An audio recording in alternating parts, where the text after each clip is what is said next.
They say cheating is the deepest form of betrayal. But what if the betrayal started long before that? What if the silence, the growing distance, and the cold shoulder were already destroying us? Slowly, quietly. My name is Ryden, and this is a story of how I lost a woman I loved. Not in a single moment, but bit by bit. I wasn't always like this, broken. Once, I had a peaceful life, a steady life. In a small town called Gray Hollow, I had a wife I adored and a daughter, who lit up my world just by existing. Her name was Nova. Her mother was LRA. LRA and I were married nearly 10 years. We lived in a cozy house, had a messy garden, and followed a simple routine that felt safe. I worked long shifts at a local repair shop. LRA stayed home, raised Nova, and kept our world together. When I was too tired to. We weren't perfect, but I believe we were strong until we weren't. It began with little things. LRA stopped humming while cooking. She'd sit in silence at dinner. She no longer reached for my hand at night. I thought it was just stress, maybe motherhood. So I gave her space. That was my biggest mistake. Then came Jalen. I hired him after a storm knocked over our fence. A gardener in his early 30s, quiet, polite, hardworking. Nothing seemed off. He came, did the job, and left. At least, that's what I believed. Soon, I noticed LRA talking to him more, laughing, laughs I hadn't heard in months. The kind that used to be for me. She began dressing differently, leaving without telling me where she was going, smelling a perfume I never bought.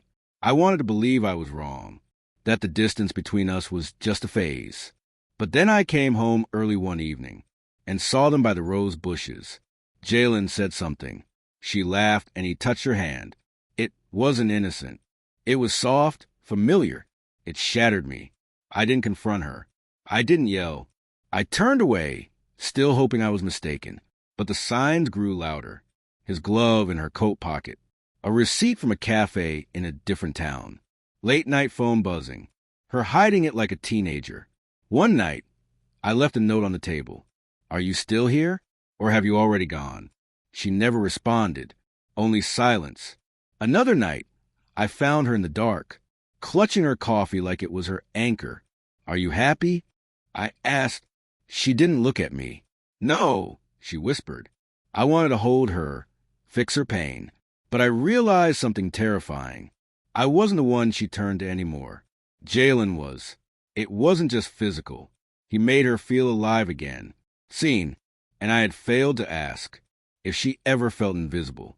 Yes, she betrayed me, but I had let the space between us grow.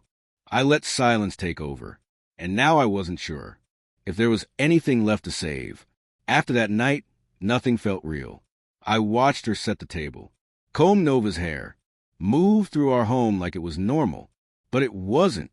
I couldn't unsee it, her smile for him, her touch for him, and I was too scared to speak. Our silence turned heavy, frozen. I stopped sleeping. I stared at the ceiling every night, wondering, was it love? Was it just loneliness? Was I already too late? I tried to stay strong for Nova. I still tucked her in, still packed her lunch, but everything was cracking. Then I found Jalen's toolbox in the shed. LRA had told me he stopped coming. Another lie. That night, I placed a toolbox on the kitchen table. She froze. I waited. She said nothing. And that silence, it was louder than truth. I wish I could say I yelled, or beg her to stay, or walked out. But all I did was sit down and whisper, "Why?" Her eyes filled with tears. No answers, just pieces of a woman I didn't recognize anymore. And maybe I was someone I didn't recognize either. Days went by. We barely spoke. The house felt haunted. Then one night, I came home late. She was asleep or pretending. I sat on the bed's edge and said, "I miss you."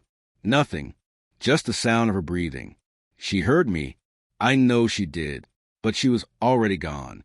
The next morning, Nova looked at me and asked, "Daddy, why does Mommy always look sad?"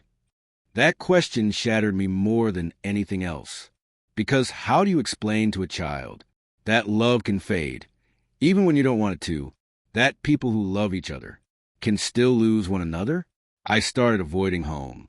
Worked longer, drove nowhere, sat in empty parking lots just to feel anything. But then something changed. One evening, I came home. An LRA was waiting in the living room. I ended it, she said. My heart stopped. With Jalen? She nodded. It's over. I told him not to come back. I wanted to ask, why now? Do you still love me? But I didn't. Her face already told me. Regret, guilt, and shame.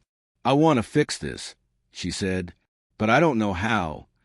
Neither did I, but a part of me still loved her. And that part whispered, maybe we can try. She talked about her sadness, her loneliness, how she felt like a ghost in her own life. I talked about my silence, how I thought giving her space was enough. Turns out love needs more than space.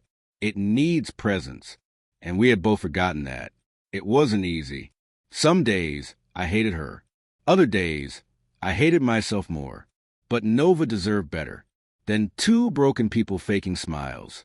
She deserved truth, healing, hope. We're not perfect. We're still trying. Some days are heavy. Some nights are quiet. But at least now, the silence is honest, and that counts for something. So, what do you do when love breaks silently? You face the mirror. You accept your part. You open the wounds and let the light in. This isn't a fairy tale ending. It's a story of almost losing it all and slowly learning to hold it again with both hands and clear eyes. If you're still listening, maybe you're standing at your own edge. And if you are, I hope my story reminds you, even shattered hearts can be rebuilt.